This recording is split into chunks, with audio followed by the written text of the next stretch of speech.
CS new season అయితే start అయింది. అందరికీ ర్యాంక్స్ అయితే దించేస్తాడు. చాలామంది వాళ్ళ స్క్వాడ్‌తో కలిసి అయితే ఆడుతుంటారు. కానీ కొంతమందికైతే స్క్వాడ్ అయితే ఉండదు. చాలామంది ఆన్‌లైన్‌లోకే రావట్లేదు. కొంతమంది అయితే గేమే డిలీట్ చేసి ఉంటారు.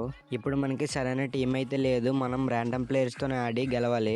ర్యాండమ్ ప్లేయర్స్‌తో ఆడి పుష్ చేయాలి అంటే కొన్ని ట్రిక్స్ ఫాలో అయితే మనం కూడా మన ర్యాంక్‌ని రీజనల్ లెవెల్‌లో పుష్ చేయొచ్చు. ఇవాల్టి మన వీడియో ఏంటంటే CS rank push tips and tricks. ఈ ట్రిక్స్‌ని ఫాలో అయితే మీరు మీ ర్యాంక్‌ని రీజనల్ లెవెల్‌లో కూడా పుష్ చేయొచ్చు. ఇప్పుడు మనం ర్యాండమ్ ప్లేయర్స్‌తో ఆడి మనం మన ర్యాంక్‌ని ఎలా పుష్ చేయాలో చూద్దాం. ఫస్ట్ మెయిన్‌గా క్యారెక్టర్ స్కిల్స్ ఏం పెట్టుకున్నా పర్లేదు, కానీ మనకి అది బాగా వాడడం రావాలి. మెయిన్గా అయితే జోసెఫ్ క్యారెక్టర్ అయితే పెట్టుకోండి. జోసెఫ్ క్యారెక్టర్ మనకైతే చాలా యాక్టివ్ స్కిల్స్ నుంచి ప్రొటెక్షన్ అయితే ఇస్తుంది. లైక్ స్పైడర్ క్యారెక్టర్కి, డ్రోన్ క్యారెక్టర్కి, నీరో క్యారెక్టర్కి, ఇంకా ఈ క్యారెక్టర్కి పెట్ ఏం పెట్టుకున్నా పర్లేదు. అలాగే దీని పక్కన కూడా ఏం పెట్టినా పర్లేదు. ఇంకన్నీ పెట్టేసుకున్నట్టే ఇంకా గేమ్లోకి అయితే వెళ్ళిపోదాం. మనకి ఫస్ట్ రౌండ్ వచ్చేసి ఈ 4 గన్స్ అయితే వస్తాయి. ఇందులో ఏం తీసుకోవాలి అంటే ఆ ప్లేస్కి తగ్గట్టుగా మనం గన్స్ అయితే తీసుకోవాలి. అంటే ఆ ప్లేస్లో షార్ట్ రేంజ్ ఫైట్ జరుగుతుందా లేకపోతే లాంగ్ రేంజ్ ఫైట్ జరుగుతుందా అని. ఈ ప్లేస్లో వచ్చేసి నేను ఎక్కువ షార్ట్ రేంజ్ అయితే ఆడుతుంటాను. సో అందుకే నేను షార్ట్ రేంజ్ గన్ అయితే తీసుకున్నాను. ఫస్ట్ రౌండ్ ఖచ్చితంగా గెలవడానికి అయితే ట్రై చేయండి. ఎందుకంటే ఫస్ట్ రౌండ్ మనం గెలిస్తే సెకండ్ రౌండ్ అయితే ఎక్కువ కాయిన్స్ అయితే వస్తాయి. ఎక్కువ కాయిన్స్తో మంచి గన్ అయితే వస్తుంది. సో మంచి గన్ వస్తే సో ఆ రౌండ్ ఆటోమేటిక్గా మనం గెలవడానికి ఎక్కువ ఛాన్సెస్ అయితే ఉంటాయి. సో అందుకే ఫస్ట్ రౌండ్ అయితే చాలా ఇంపార్టెంట్ అనమాట. సో ఫస్ట్ రౌండ్ అయితే గెలడానికే ట్రై చేయండి. సరే ఓకే, గెలుస్తాం. ఎలా గెలాలి అంటే సో ఫస్ట్ వచ్చేసి మన టీమ్మేట్స్తో అయితే కమ్యూనికేట్ అవ్వాలన్నమాట. సో ఎలాగైనా కమ్యూనికేట్ అవ్వచ్చు. సో ఎమోట్స్ వేసి మైక్ ఆన్ చేసి కమ్యూనికేట్ అవ్వచ్చు. ఇక్కడ నేనైతే ఎమోట్స్ అయితే వేసి కమ్యూనికేట్ అవుతున్నాను. ఇక్కడ చూడొచ్చు మీరు, నేను ఎమోట్స్ చేస్తున్నాను. సో మా టీమ్మేట్ కూడా ఎమోట్ వేస్తున్నాడు. సరే ఎమోట్స్ చేసి కమ్యూనికేట్ అయితే అవుతాం. సో దీనివల్ల యూజ్ ఏంటి అని మీరు అనుకోవచ్చు. ఇలా ఎందుకు చేయాలంటే ఫైట్స్ జరిగేటప్పుడు మనకి సపోర్ట్ అయితే వస్తారు. అలాగే మనం నాక్ అయినప్పుడు కూడా రివైవ్ అవ్వడానికి ఎక్కువ ఛాన్సెస్ అయితే ఉంటాయి. సో అలాగే మనమైతే మన టీమ్మేట్స్ ఎక్కడ నాక్ అయినా మనమైతే రివైవ్ అయితే ఇవ్వాలి. సో టీమ్ సపోర్ట్ అయితే మనం కూడా ఇవ్వాలి. సో ఎందుకంటే మనం నలుగురు కలిసి ఆడితే సో ఎనిమిల్ని అయితే సింపుల్గా డిఫీట్ అయితే చేయొచ్చు. మనం సోలోగా వెళ్ళి కొడితే మనం గెలిచే ఛాన్సెస్ అయితే తక్కువగా ఉంటాయి. సో అదే మన టీమ్మేట్స్ని అయితే కాపాడి సో వాళ్ళతో కలిసి అయితే కొట్టాలి. సో అప్పుడైతే మనం గెలిచే ఛాన్సెస్ అయితే కొంచెం ఎక్కువ ఉంటాయి. ఇక్కడ మనం మన టీంకి సపోర్ట్గా వెళ్ళాలన్నమాట. సో నలుగురు ఒకే దగ్గర ఉంటే సో చాలా మంచిది. మనం మన టీంకి అయితే సపోర్ట్ చేస్తే గేమ్ అయితే ఈజీగా అయితే గెలవచ్చు. చాలా మంది ప్లేయర్స్ రష్కి అయితే వెళ్ళిపోయి అయిపోతుంటారు. సో అలాంటి వాళ్ళతో వెళ్ళినట్టయితే సో మనం కూడా అయిపోతాం. చూసుకొని వెళ్ళాలన్నమాట మనం. ఇక్కడ చూడొచ్చు మేము ముగ్గురం ఎనిమి అయితే స్ట్రైట్గా వస్తున్నాడు. సో వాడికైతే హెడ్ షాట్ అయితే ఇచ్చాం. సో అలాగే సేఫ్గా అయితే ఆడాలన్నమాట మనం. ఇక్కడ చూసుకోవచ్చు వాళ్ళ టీం అయితే రష్కి అయితే వచ్చేసారు. సో మేము నలుగురు ఒకే దగ్గర ఉన్నామన్నమాట. సో మా టీమ్మేట్కి అయితే రివైవ్ అయితే ఇస్తున్నాను. ఆ ఎనిమి గ్రానైట్స్ కట్ట వేస్తున్నాడు. సో మనమైతే ఇక్కడ జాగ్రత్తగా అయితే ఉండాలి.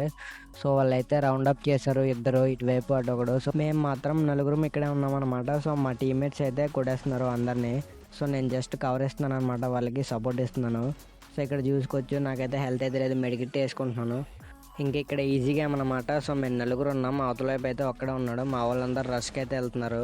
ఈజీగా అయితే కొట్టేస్తాం మీ రౌండ్ అయితే. సో మా వాళ్ళు అయితే కొట్టేశారు.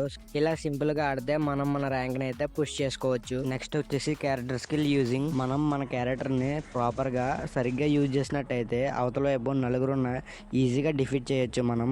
యాక్టివ్ స్కిల్ ఏం పెట్టుకున్నా పర్లేదు, దాన్ని అయితే ప్రాపర్గా వాడడం రావాలి. ప్రాపర్గా వాడడం వస్తే మనమైతే గేమ్ ఈజీగా అయితే గెలడానికి ఉంటుంది. ఇక్కడ చూసుకోవచ్చు మీరు, లెఫ్ట్ సైడ్లో ఉన్న ఎనిమీస్ని కొడుతుంటే నాకు రైట్ సైడ్ నుంచి అయితే కొడుతున్నాడు. సో నేను వెంటనే క్యారెక్టర్ అయితే ఆన్ చేసి వాళ్ళైతే వేసాను. లెఫ్ట్ సైడ్లో ఎనిమీ వెళ్తుంటే వాడిని కొడుతుంటే బ్యాక్ సైడ్ నుంచి అయితే మళ్ళీ కొట్టాడు. నేనైతే క్యారెక్టర్ వేసాను.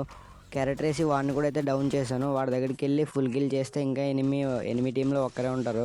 మేమైతే ముగ్గురు అయితే ఉన్నాం. సో మా టీమ్మేట్ ఆల్రెడీ ఎనిమితో అయితే ఫైట్ అయితే చేస్తున్నాడు. సో ఫైనల్లీ రౌండ్ అయితే మాకు వచ్చేసింది. క్యారెక్టర్ స్కిల్స్ని సరిగ్గా ఉపయోగించుకుంటే మనం గేమ్ గెలవడానికి ఛాన్సెస్ అయితే ఎక్కువ ఉంటాయి. నేను ఇక్కడ ఓరియన్ క్యారెక్టర్ అయితే వాడుతున్నాను. సో అందుకే ఆ క్యారెక్టర్ చూపిస్తున్నాను. ఈ ఒక్క క్యారెక్టర్ అనే కాదు, మీరు ఏ క్యారెక్టర్ బాగా వాడితే ఆ క్యారెక్టర్ పెట్టుకోండి. మీరు ఏం క్యారెక్టర్ పెట్టుకున్నా పర్లేదు, కానీ ఆ క్యారెక్టర్ యూజ్ చేసుకొని ఎనిమిని అయితే డిఫీట్ చేయాలి. కొన్ని గేమ్స్ లో మనం ఎంత సపోర్ట్ ఇచ్చినా మన టీమ్మేట్స్ అయితే గుడ్డిగా వెళ్ళిపోయి అయిపోతూ ఉంటారు. వాళ్ళు వెళ్తున్నారు కదా అని వాళ్ళ వెనకాల మనం కూడా వెళ్తే మనం కూడా అయిపోతాం. చూసుకొని వెళ్ళాలి. ఇక్కడ చూడొచ్చు మా టీంలో అయితే ఇద్దరు అయిపోయారు, అవతల టీంలో అయితే నలుగురు ఉన్నారు. ఇలాంటప్పుడు మన లొకేషన్ అయితే రివీల్ చేయకూడదు. మేమిద్దరం ఇక్కడే ఉన్నాం ఎనిమిస్ వస్తారని. సో అనుకున్నట్టుగానే వచ్చారు ఎనిమి. ఇక్కడ మా టీమ్మేట్ అయితే కొడుతున్నాడు. ఆల్రెడీ ఒకరిని అయితే డౌన్ చేశాడు. సో నేను కూడా గ్లోవల్ బద్దలు కొట్టి బయటకి అయితే వచ్చేలోకి ఇద్దరిని అయితే నాక్ చేస్తాడు. మూడో వాడిని కూడా నేనైతే డౌన్ చేశాను. ఇంకా ఒక్కడైతే ఉన్నాడు, పైన అయితే ఉన్నాడు.